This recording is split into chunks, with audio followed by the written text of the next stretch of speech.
আমরা অনেক সময় বিয়ে নিয়ে চিন্তিত থাকি, কাকে বিয়ে করব, কোন মেয়ে উত্তম হবে, সংসার কেমন চলবে। কিন্তু কোরআন ও হাদিসে এ বিষয়ে পরিষ্কার দিক নির্দেশনা রয়েছে।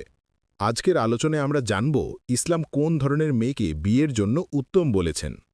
রাসূলুল্লাহ সাল্লাল্লাহু আলাইহি ওয়াসাল্লাম বলেছেন, নারীকে বিয়ে করা হয় 4 কারণে: তার ধনসম্পদ, তার বংশ, তার সৌন্দর্য এবং তার দিনদারির জন্য। কিন্তু তুমি দিনদার নারীকে গ্রহণ করো, তবেই সফল হবে। সহি বুখারী, সহি মুসলিম। মহানবী সাল্লাল্লাহু আলাইহি ওয়াসাল্লাম আমাদের শিখিয়েছেন, একজন মেয়ে যদি দিনদার হয়, অর্থাৎ নামাজ পড়ে, আল্লাহকে ভয় করে, পাপ থেকে বাঁচতে চায়, তাহলে তার সঙ্গে সংসার হবে শান্তির, বরকতময়। কুরআনে আল্লাহ বলেন, فالصالحات قانتات حافظات للغيب بما حفظ الله সৎ নারীরা অনুগত থাকে এবং গোপনীয়তাকে হেফাজত করে আল্লাহ যা হেফাজত করতে বলেছেন। সূরা নিসা আয়াত ৩৪। ভালো স্ত্রী সেই যে স্বামীর অনুগত হয়, তার ইজ্জত সম্মান রক্ষা করে এবং আল্লাহর হুকুম মানে। রাসূল সাল্লাল্লাহু আলাইহি ওয়াসাল্লাম বলেছেন, দুনিয়া হল ভোগের বস্তু, আর দুনিয়ার সেরা ভোগ্যবস্তু হল নেক স্ত্রী। নেক স্ত্রী মানে শুধু নামাজ পড়া না, বরং স্বামীর সাথে সুন্দর ব্যবহার করা, কোমল হৃদয় হওয়া, ধৈর্যশীল হওয়া। রাসূল সাল্লাল্লাহু আলাইহি ওয়াসাল্লাম বলেছেন, তোমরা স্নেহশীলা এবং সন্তান জন্মদানে সক্ষম নারীকে বিয়ে করো, কারণ আমি তোমাদের সংখ্যা বৃদ্ধি দেখে কিয়ামতের দিন গর্ব করব। আবু দাউদ, নাসাই। ইসলাম শুধু ব্যক্তিগত সুখ নয়, বরং উম্মার বৃদ্ধি এবং ভবিষ্যৎ প্রজন্মের দিকে খেয়াল রেখেছে। হাদিসে এসেছে, তুমি তোমার বীজ কোথায় স্থাপন করছো তা দেখে নাও, কারণ বংশের প্রভাব থাকে। ইবনে মাজা। মেয়ে শুধু ভালো হলেই হবে না, তার পরিবারও ভালো হওয়া জরুরি। পরিবার যদি দিন থেকে দূরে থাকে, তাহলে মেয়ের দিনদার থাকা কঠিন হয়ে যায়।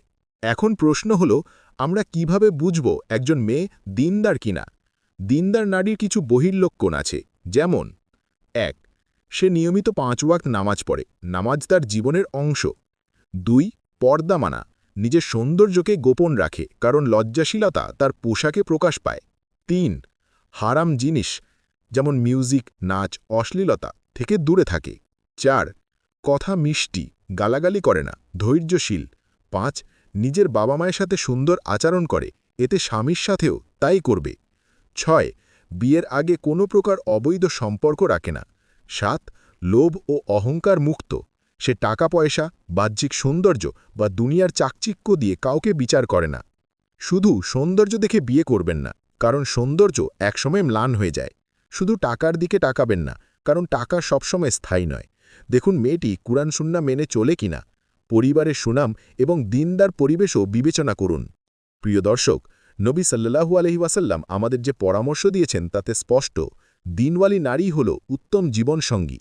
কারণ দুনিয়ার সৌন্দর্য, টাকা, বংশ সবই একদিন শেষ হয়ে যাবে, কিন্তু দিনদার স্ত্রী আখিরাত পর্যন্ত স্বামীর সঙ্গী হয়ে জান্নাতের পথে সাহায্য করবে। তাই বিয়ে করার সময় সবকিছুর আগে দেখুন মেয়েটি কতটা দিন মানে। ভিডিওটি একটি আয়াত দিয়ে শেষ করছি।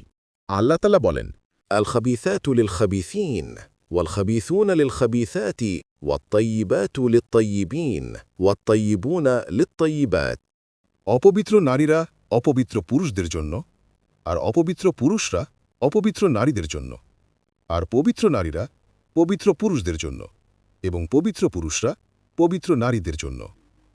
সূরা নূর আয়াত ২৬। অর্থাৎ নিজের চরিত্র ঠিক রাখলে আল্লাহ ভালো চরিত্রের সঙ্গী দান করবেন।